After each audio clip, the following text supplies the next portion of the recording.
টালিগঞ্জের studio পাড়াতেও thread কালচারের অভিযোগ। আত্মহত্যার চেষ্টা করলেন এক হেয়ার ড্রেসার। সিলেকশনের বদলে ইলেকশন চাওয়ায় কাজ বন্ধ করে দেওয়ার অভিযোগ তুলছেন সেই হেয়ার ড্রেসারের পরিবার। বিস্তারিত বলবে আমাদের প্রতিনিধি ব্রতদীপ ভট্টাচার্য। ব্রতদীপ, দেখো, সাম্প্রতিককালে এক পরিচালককে সাসপেন্ড করা নিয়ে কিন্তু পরিচালক এবং ফেডারেশনের মধ্যে একটা দীর্ঘ টানাপোড়েন চলেছিল, যার জেরে একটা দীর্ঘ সময় কর্মবিরতিরও ডাক দিয়েছিলেন পরিচালকরা। मेरा सफेद तुरंत खुले, भरपूर झाग दे और इसके स्मार्ट साइंस दे स्मार्ट केयर और फ्रेशनेस। मेरी चॉइस मेरा सफेद। তারপর যেটা দেখা যায়, মুখ্যমন্ত্রী হস্তক্ষেপ করেন এবং পরিচালকরা জানান যে মুখ্যমন্ত্রীর নির্দেশ কাউকে সাসপেন্ড বা বয়কট করা যাবে না। অর্থাৎ স্টুডিও পাড়ায় যে সমস্ত টেকনিশিয়ান রয়েছে, যে কলাকুশলী রয়েছে, তাদের কাউকেই সাসপেন্ড বা বয়কট করা যাবে না। কিন্তু এই আবহের মধ্যেই তারপর গতকাল যেটা অভিযোগ পাওয়া যাচ্ছে যে একজন হেয়ার ড্রেসার, তাকে দীর্ঘদিন অর্থাৎ 3 মাস সাসপেন্ড করে রাখা হয়েছিল এবং সাসপেনশন তুলে নেওয়ার পরেও তার উপর একগুচ্ছ নিষেধাজ্ঞা জারি করা হয় এবং তাকে কাজ করতে না করতে বাধ্য করা হয়েছিল, এমনই অভিযোগ আসছে। এবং যে অভিযোগ আসছে কিন্তু সেই গিল্ডের বিরুদ্ধে, অর্থাৎ যে গিল্ডের অন্তর্ভুক্ত এই হেয়ার ড্রেসার, তার যেটা দাবি যে গিল্ডে এই বছর, অর্থাৎ হেয়ার ড্রেসারদের যে গিল্ড রয়েছে সেই গিল্ডে এই বছর নির্বাচন হয়নি, অর্থাৎ ইলেকশনের জায়গায় সিলেকশন হয়েছে।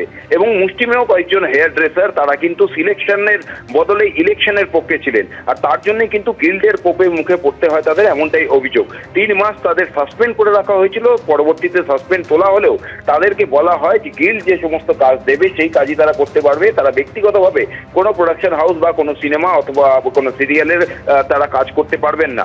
এই অবস্থায় দীর্ঘদিন কার্যত কর্মহীন ছিলেন এই হেয়ার ড্রেসার, এমনটাই অভিযোগ। এবং সাম্প্রতিককালে একটি সিনেমার কাজে তিনি যোগ দিয়েছিলেন এবং সেইখানেই অভিযোগ ফেডারেশনের তরফ থেকে সেই প্রোডাকশন হাউস বা সেই সিনেমার যে টিম, তাদের বলে দেওয়া হয় যে এই হেয়ার ড্রেসারকে তারা কাজে নিতে পারবেন না। এরপরেই কিন্তু হতাশ হয়ে যান এবং অবসাদে ভুগতে থাকেন ওই হেয়ার ড্রেসার, এবং গতকাল তিনি আত্মহত্যার চেষ্টা করেছিলেন। তারপরেই কিন্তু কলাকুশলী অর্থাৎ অভিনেতা এবং পরিচালকদের একাংশ তার পাশে এসে দাঁড়ান।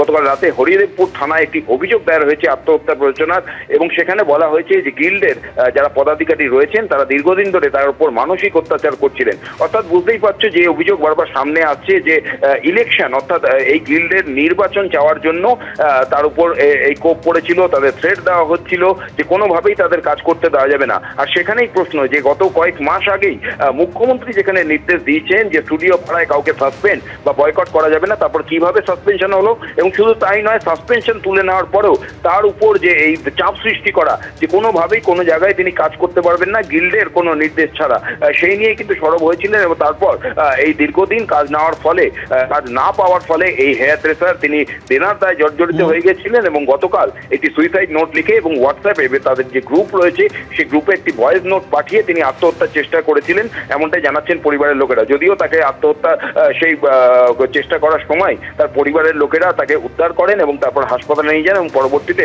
হরিদেবপুর থানায় একটি অভিযোগও দায়ের করেছেন। এবং অভিযোগে সেই গিল্ডের যারা পদাধিকারী রয়েছে তাদের 11 জনের নাম দেওয়া হয়েছে এবং গোটা বিষয়টি ইতিমধ্যেই তদন্ত শুরু হয়েছে। ব্রতদীপ, তুমি আমাদের সঙ্গে থাকো।